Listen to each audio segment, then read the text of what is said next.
Welcome to another AUG blog audio post located at augforums.com. That's augforums.com. You can find this specific audio post at augforums.com/audio post 5. That's audio post and the number 5. This is your host, Tim Rodman, coming to you live on Monday, January 13th, 2020, from Columbus, Ohio, where it's cloudy today, but not too cold, about 45 degrees. And in this audio post, we are going to be talking about what to expect at Acumatica Summit 2020. And what I thought I'd do in this audio post is walk through, based on my experience at past summits, what the schedule looks like and what to expect on the different days. Now, I do think this is going to be a longer audio post, so this will put our two rules to the test. First one, of course, is no editing, and we'll see how that goes with a longer recording here. And then the second rule, of course, is publish immediately after the recording. And so this will be a longer, more marathon post, and that will definitely put our two rules to the test. But hopefully we succeed and keep going with our two rules. So this is all based on my personal experience at Acumatica Summits. And for me personally, this is my 5th Acumatica Summit. And if we go back to the first one, which I was not at, that was in 2014. It was in Denver, Colorado, and it was actually in August of that year. And the significant thing about that first summit in 2014 is that John Roskell, who's now the CEO of Acumatica, was hired in March of 2014.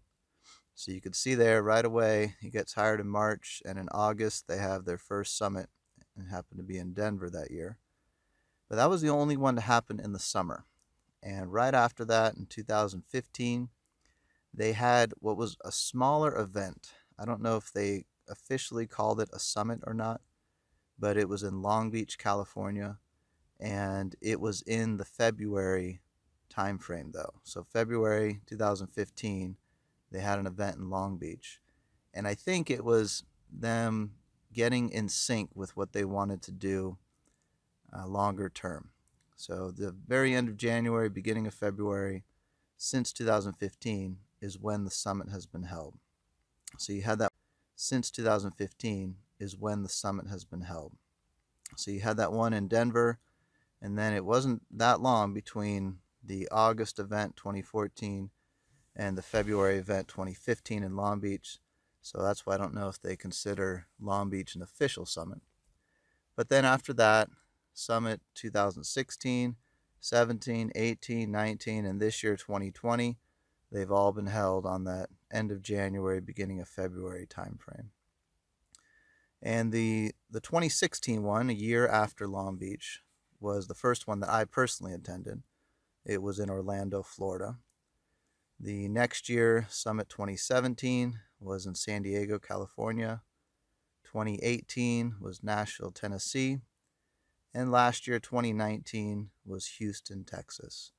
And then, of course, coming up in a couple of weeks here, we've got Summit 2020 in John Roskell. If you count Long Beach, this is now John Roskell's 7th summit. For me personally, this is my 5th summit. And I like how they keep the cadence going. They haven't renamed it like some other software vendors do. They haven't scaled it up, scaled it down, moved it to different times of the year. They've kept it consistent, and it keeps growing. Same name, same time of the year, at least for the 5th year, or 6th year, I guess, in a row. So it's based on my personal experience at what will now be my 5th Acumatica Summit that I'm doing this audio post. And I thought I'd walk through the schedule. You can find the schedule online, and this has also matched my experience. The schedule hasn't changed too much over the years, and so I think based on this is what you can expect in Las Vegas in a couple of weeks. in Las Vegas in a couple of weeks. First, I'll mention what most people do not attend, but I've attended it the last 2 years and had a great time, so I think it's worth mentioning. On Saturday, there's a hackathon event, and it starts at 2 in the afternoon and it goes till midnight. Now, I did it the last 2 years. I'm not doing this year because I just get too tired out. Then you go into a very busy Sunday, Monday, and Tuesday, and staying up till midnight on Saturday just doesn't work well for me personally. But it is a really fun event, and there's some really cool solutions that come out of it. So it goes 2 to midnight on Saturday. That's really the only summit item on the agenda for Saturday. And then Sunday morning it picks back up at 10 a.m. and goes till 3:30 p.m. Now, I'm still planning this year to make it in time for the presentations, which if I remember, and I want to make it for that because you see some pretty cool solutions that people come up with, and a lot of great ideas are flowing, and it's just a fun event to be at. So you've got that Sunday. Even if you are not part of the hackathon, you can show up around 1 p.m. on Sunday if your flight gets in soon enough and watch the presentations. Then also on Sunday, 2 o'clock to 4 o'clock. So for me, it'll be a very short hackathon presentation time. I won't be able to see all of them. I'll just be there 1 to 2. And then 2 o'clock to 4 o'clock is the first user group meet and greet. So if you get to Las Vegas before 2 o'clock, or I guess before 4 o'clock, definitely register and show up for that user meet and greet. That should be a pretty cool time. It's organized by the various local Acumatica user groups throughout the country. And then our very own augforums.com is also included in that.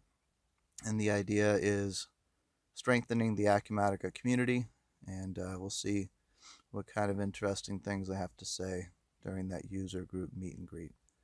So that's 2 o'clock to 4 o'clock on Sunday. And after that is when the official summit kicks off. So if you're looking for the big official kickoff to summit, it really happens Sunday evening. And that's 5 o'clock to 8 o'clock p.m. That's the welcome reception Sunday evening. And that's where you're going to see a lot of people show up. The booths will be set up for all the exhibitors. All the Acumatica employees will be there. They'll be, usually, last couple years at least, is when they take pictures with these. And that's, you start to feel the energy there Sunday evening, 5 o'clock to 8 o'clock during that welcome reception. Now, one thing I've noticed is some people will just show up for a little bit and then take off and go have dinner. Depending on your situation, that you might do that, or you might just stay there at the welcome reception. They do have food, more appetizer type food, but it's more than just cheese and crackers, so it's decently substantial. And then you could always go out afterwards and get a later dinner, or just stay for a little bit and go get dinner with your team or another smaller group of people. So that's 5 o'clock to 8 o'clock Sunday. And then later Sunday evening, you've got 8 o'clock to midnight, the Summit After Dark Party. This is sponsored by a few different ISV vendors. And if it holds true to years past, it's usually an open bar there, sometimes even a band. So it's quite an expensive event that they put on.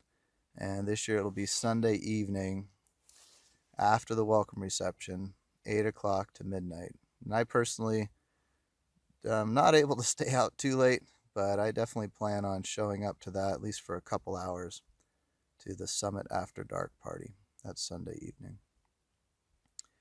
Then Monday morning, things open up bright and early. Now, if you look at the schedule, I don't remember what time it says, but it actually has the exhibitor area open before breakfast. But I'd say in my experience, you don't really have many people milling around before breakfast. So in my opinion, Monday morning starts with breakfast, and that starts at 7:30 a.m.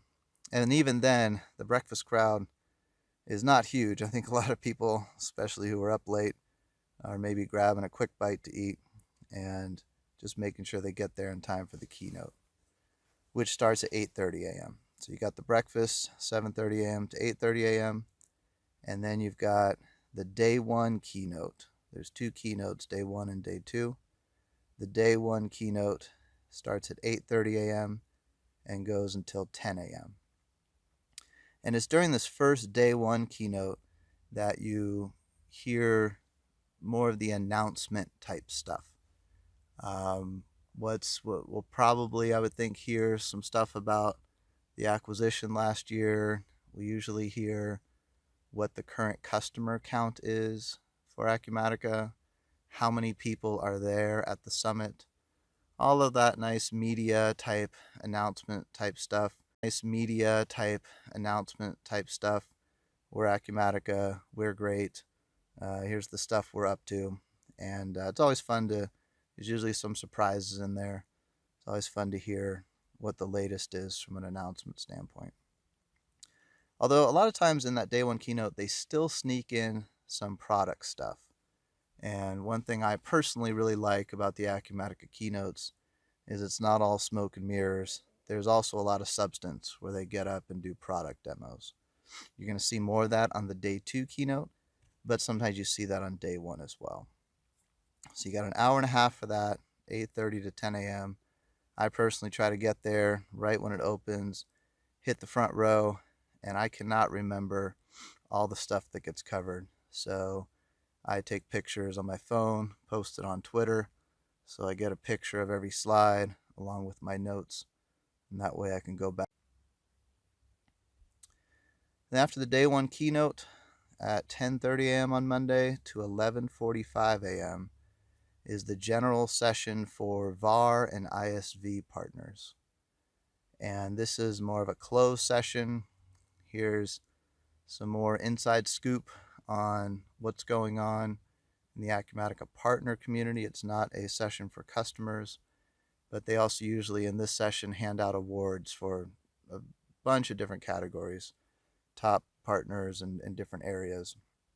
And it's always a fun time to celebrate the success of the year and get some more insight into where Acumatica is heading from a partner standpoint for the next year. Then at 11:45 a.m. to 1 p.m. is lunch, and I can't remember for sure, but I'm almost positive last year in Houston, it is a hot lunch. So you stand in line, get your plate, just like breakfast, the same way. Go through the line, get your food. It's a catered lunch, and then you go find a table to sit down at. And one thing I'm trying to learn better myself is to plan the breakfast and the lunch for both Monday and Tuesday, who I'm going to sit with, because it's a great time to sit down and have a conversation. It's really hard to meet up with people at Summit because there's so much going on and there's so many different sessions to attend. But breakfast and lunch is, to me, a great time where you got to eat anyways. So if you arrange ahead of time to meet up with someone, just find a table and have breakfast or lunch together. So that's lunch. And then Monday afternoon from 1 o'clock to 2:15 is the general session for customers. And I think for sure if it was this way in Houston, but definitely years past, the customer general session has been at the same time as the VAR and ISV general session, right before lunch. And that worked out nicely because people would just split into two different areas and have their respective sessions. And I don't remember if they did the customer general session after lunch in Houston, but my guess, I don't know for sure on this at all, but my guess is that they moved it to after lunch in order to get some more traffic for the exhibitors. The exhibitors pay a lot of money to have a booth, and at any conference, doesn't matter what industry you're in, exhibitors are always going to want as much traffic as possible. So my guess is they moved this customer general session to after lunch in order to encourage customers during that partner general session from 10:30 to 11:45, encourage them encourage them to mill around in the exhibition area and have conversations with ISVs and VARs and whoever it is that has a booth there. So the customer general session will be right after lunch. And then what also happens right after lunch is from 1 o'clock to 5 o'clock, you have the breakout sessions and that what I'm calling exhibitor area. I think Acumatica might call it their marketplace, but it's booth time and breakout session time concurrently. Of course, if you're a customer, you'll want to go to that 1 to 2:15 general session. And then if you're interested in some breakout sessions, those also start at 1 o'clock. And I haven't looked yet to see what the various tracks are this year, or if they're even doing tracks at all. But what they've done in years past is because I did sign up for the summit, but I can't recall if you had to pick a track this year. In past summits, you would pick between like a product track, a customer track, a developer track, a marketing track. So depending on what type of person you are and what types of sessions you'd be interested in, they would have different tracks that you would plug into. And that way, during those breakout sessions, all the tracks are running concurrently. So at 1 o'clock on Monday, there would not be a customer track session because that's the customer general session, but the other tracks would all have a session at 1 o'clock, and you would go to the session for your track. And then they're usually about 45 minutes to an hour, and then there's another one. And you can keep just hitting breakout sessions from 1 to 5 on Monday afternoon, various ones. And I've struggled with this in years past because it's at the same time is the time to hit the exhibitors, the ISVs, all the booths. And there's a lot to see there, but I also get a lot of value out of the breakout sessions. A lot of them are done by Acumatica employees, and it's just a great way to learn some in-depth knowledge in specific areas about Acumatica. That's the way I look at it, at least, which is why I veer towards the developer or product tracks. Or from a customer standpoint, they're going to be a little more high level in general, but still a lot of great information about the products. And so I struggle with knowing I need to get up to speed on the latest in the ISV community and going to booths, but I also like to attend sessions. So we'll see how things fall for me this year, but there's always a bit of a thing is there's plenty going on, and that's why I find it's hard to meet up with people during the day because you're already having to pick between two things, a breakout session or going to the booths. And one thing I like doing during the breakout sessions, same thing I do during the keynotes, is I could sit up front, take pictures of what's presented because there's always a ton of information and I can't remember it all. So I like having pictures to go back in my notes to be able to remember what was shown, especially in more of those technical product type sessions where they can get pretty detailed. So that runs until 5 o'clock. And also on Monday, I think it's worth mentioning at 4:30, from 4:30 to 6 o'clock, there's an Acuconnect meetup. So on Sunday, you've got the user group meet and greet, and then on Monday, you've got the Acuconnect meetup. And Acuconnect is another community. The user group you can find at acumaticausergroup.com. Acuconnect you can find at acu-connect.com. Two different communities, and I think it'll be interesting to see how these two different communities play out over the next couple of years. But that Acuconnect meetup is 4:30 to 6 o'clock on Monday. And I personally plan on attending that probably just 4:30 to 5:30 because I've then got an event with the company I work for, Action Associates. We've got a customer event after that. So I'll probably be at Acuconnect for about an hour, 4:30 to 5:30. Then Monday night, 6:30 to 9:30 p.m. is the big celebration party. Now, I'm not sure what it is this year. Last year in Houston, it was at the House of Blues. quite a well done event. Really cool space in that you had the big room where the band was playing, and if you wanted to talk, you just would yell at your neighbor. But then they also had tons of back rooms that you could meander through, and I just thought it was a great location for being able to both have a party atmosphere and also have more of a sit down conversation atmosphere, especially for an event that runs 6:30 to 9:30 p.m. And that is a full-on dinner, catered dinner there. So I don't know where the event is this year. I don't know if that's been said somewhere. Maybe it has, where it will be at. But that's the big celebration event. A lot of fun, a lot of people there, and that's definitely worth attending. 6:30 to 9:30 Monday night. And then I don't know of anything official, but I'm sure there's a ton of unofficial things after 9:30 Monday night, especially being in Las Vegas.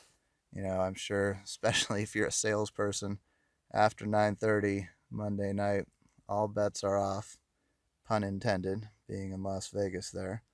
And I'm sure a lot of people, especially salespeople, will be up late that night into the wee hours of the morning, just having fun and attending different smaller gatherings.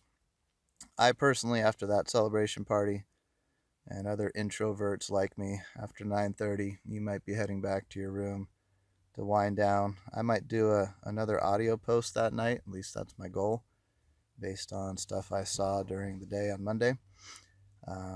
But I'm sure a lot of people will be out late, especially being in Las Vegas.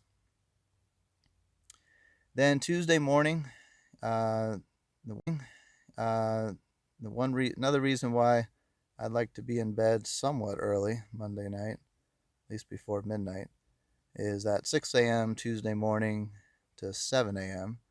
There's a fun run and yoga. They've done this fun run for a few years now. Mark Franks on the Acumatica developer community side of things was the one who organized it originally. And I think they added yoga last year, maybe the year before. I have not done it. I've always wanted to do it. They usually take a pretty good sized group picture. Looks like a lot of fun. And if you're like me, you're not going to be running. You'll probably do a combination of walking and jogging. But I think that's still okay as far as I know. So I'm going to show up and plan to walk and jog and hope there's at least one other person planning to do the same thing. I think it's an all sizes, all shapes type event. So we'll find out. But I'd like to get up and be at that 6 a.m. Tuesday morning. We'll see if I succeed this year. I think it'd be fun. So that's 6 a.m. to 7 a.m. Tuesday. And then 7:30 to 8:30 a.m. Tuesday, same as Monday, is breakfast time. And you'll most likely see a much smaller number at breakfast on Tuesday than you did on Monday, especially after whatever everyone did Monday night. And then same as Monday, you've got an 8:30 a.m. keynote time on Tuesday. Now Tuesday is a little bit shorter. It's 8:30 a.m. to 9:45 a.m. So just a little over an hour. That's the day 2 keynote. And typically on day 2, you'll get a little day 1 recap, but the main focus I've seen on day 2 keynotes is demos. And the latest version, which will be 2020 R1 in this case. And also roadmap stuff. So Mike C., the CTO of Acumatica, usually gets up and talks about the roadmap. What are some of the general areas that they're focusing on for the next year or two? What direction are they trying to take the product in? So expect a lot of product-specific stuff during the day 2 keynote. That's 8:30 a.m. to 9:45 a.m. on Tuesday. Then after that, you got 10 a.m. to 12 p.m. As far as I know, there's nothing official. It's more of the, I'm sorry. I think they do have the breakout session starting at 10 a.m. That's right. So 10 a.m. to 12 p.m., same as Monday, where you have a combination of breakout sessions and time for the exhibitors or the So you get to pick there. Do you want to do more breakout sessions or hit some of the booths? So that's 10 a.m. to 12 p.m. on Tuesday. 12 p.m. to 1 p.m. is lunch on Tuesday. And then more breakouts and exhibitors after lunch from 1 p.m. to 3 p.m. on Tuesday. Then the closing session is Tuesday at 3:15 p.m.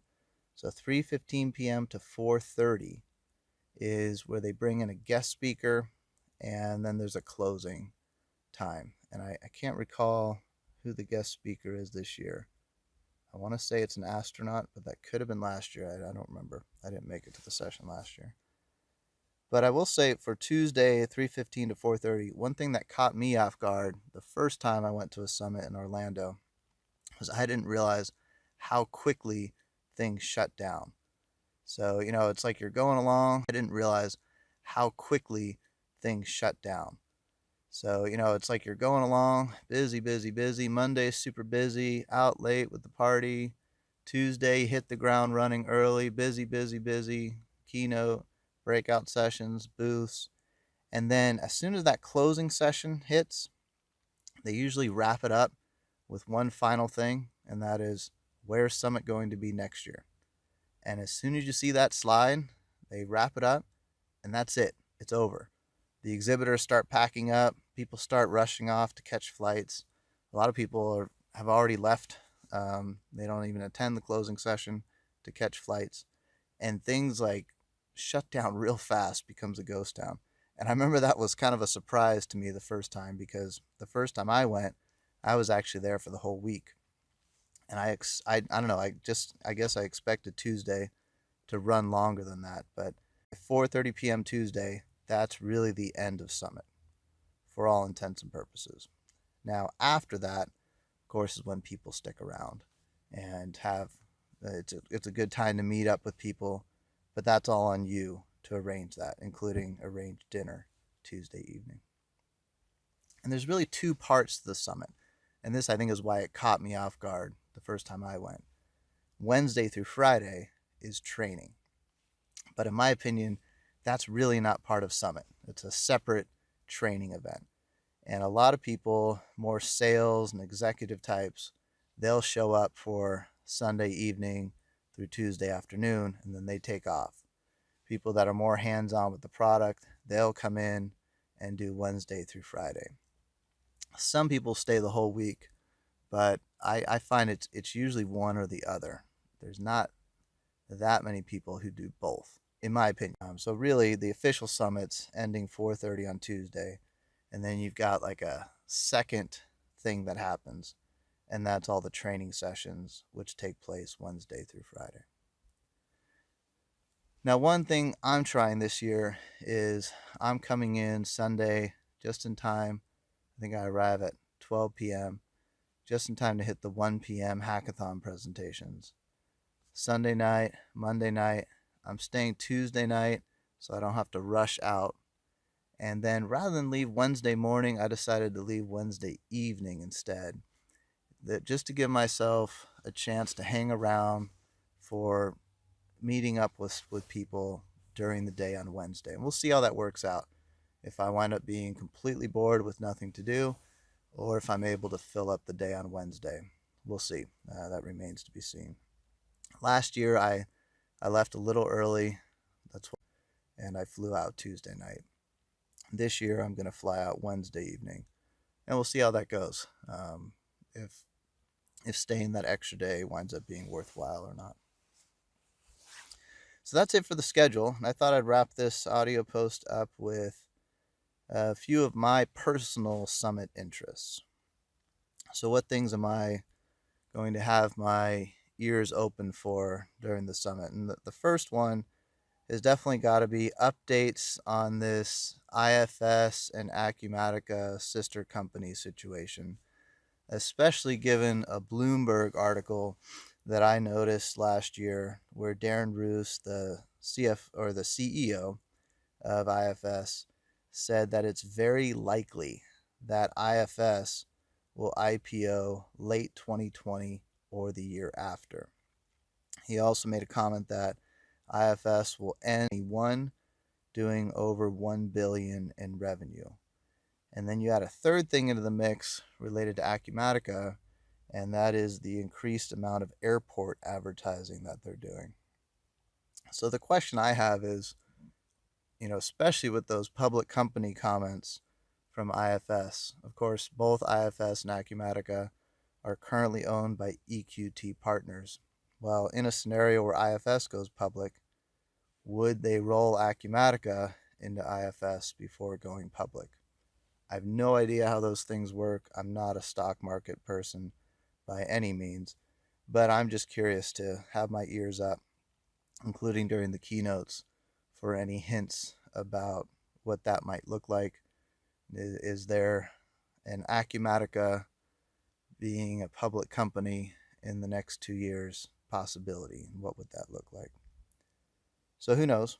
Being a public company in the next 2 years possibility. And what would that look like?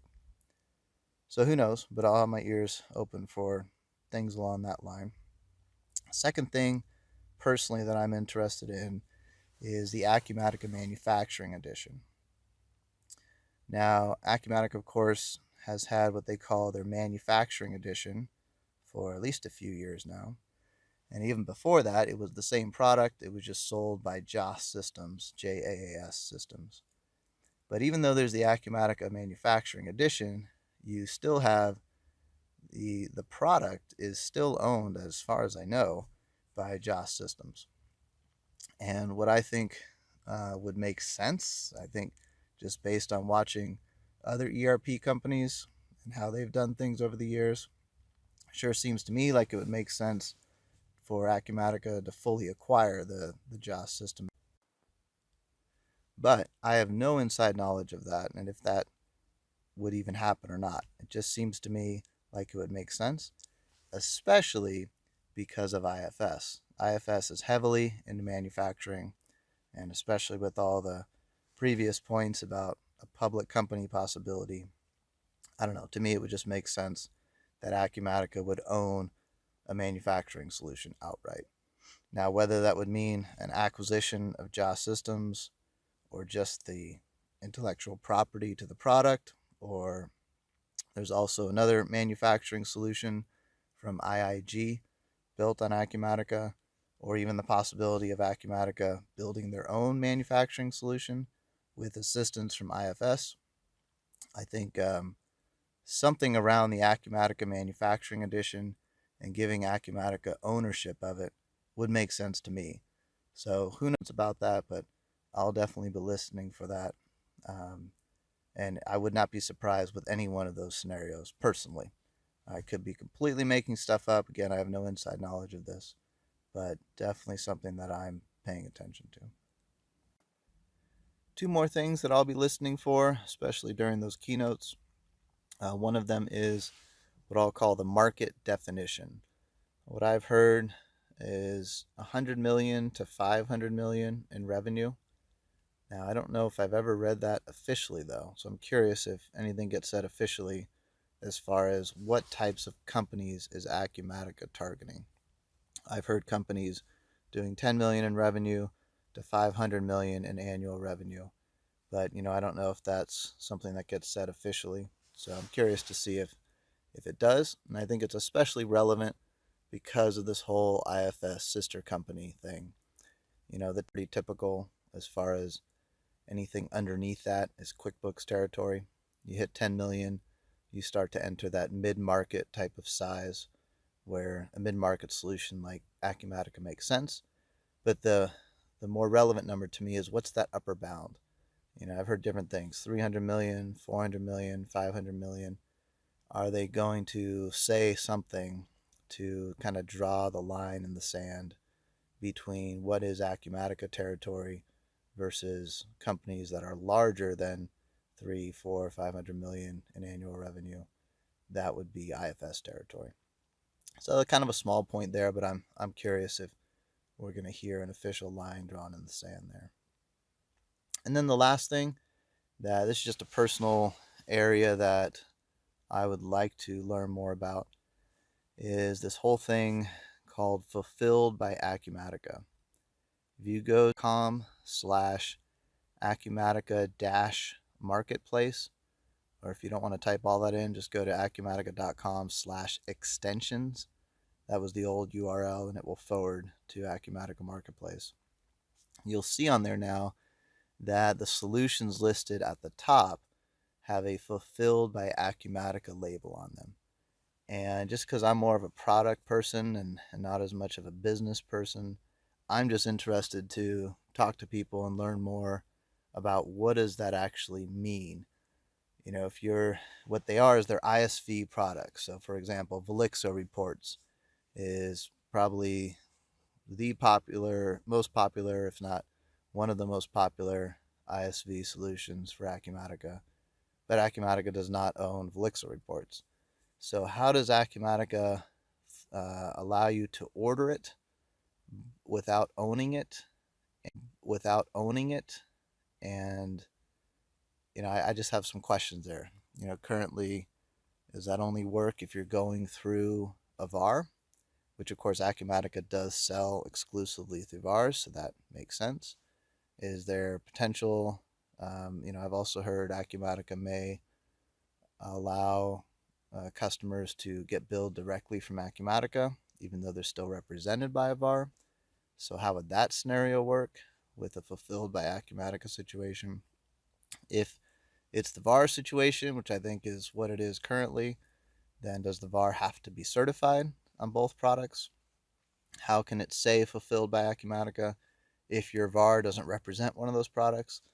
Lots of different business considerations that I haven't really thought of before. It's just not my historical area of expertise, but it's something increasingly that I'm interested in learning about. And I think it's the same type of scenario if you're in the Microsoft Dynamics space and they have their own Microsoft marketplace there. And I just want to learn more about how that works, these partnerships. And what it really comes down to is, from a business standpoint as a customer, it's not just about the product, it's also about the relationships and what commonly is referred to as having one throat to choke. In an ERP solution, when you need various functionality in different areas, a lot of times an ISV product gets involved, but then you typically lose that one throat to choke because you now have 2 relationships or 3 relationships with different companies. And so I'm just curious to learn about how does Fulfilled by Acumatica impact that, or does it? Maybe it doesn't, I don't know. And I'd say included in that would be GitHub. So GitHub is a free open source website. If you go to github.com and you look up Acumatica, you'll see that even Acumatica themselves, they've written various Acumatica extensions. Like one that I've used personally is the lot and serial attributes. Works great, but technically it's a GitHub solution where it's just free open source. So if it breaks, there's no throat to choke in that type of situation. Now in that area, what I have heard is that I think Acumatica is offering support to a VAR only, where a VAR would represent the solution to the customer, and either the VAR could support the solution or get help from Acumatica on the back end. But in that type of situation, I assume that the VAR becomes the throat to choke. So at least you do have a throat to choke instead of just it being a free-for-all open source solution.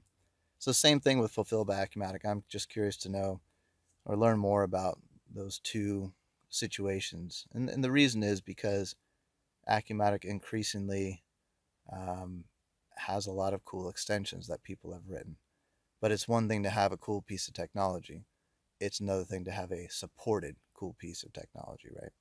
And so that's why I'm interested in learning more about that. All right, so I think that does it. This has been the longest audio post to date. We're almost to 40 minutes here, but we made it. No major awkward pauses, hopefully. Hopefully that gives you a good rundown of both the schedule and And I think it should be a great event coming up in a couple of weeks here in Las Vegas, Acumatica Summit 2020. All right, well, that's it for today. Thanks for listening, and I'll catch you on the next AUG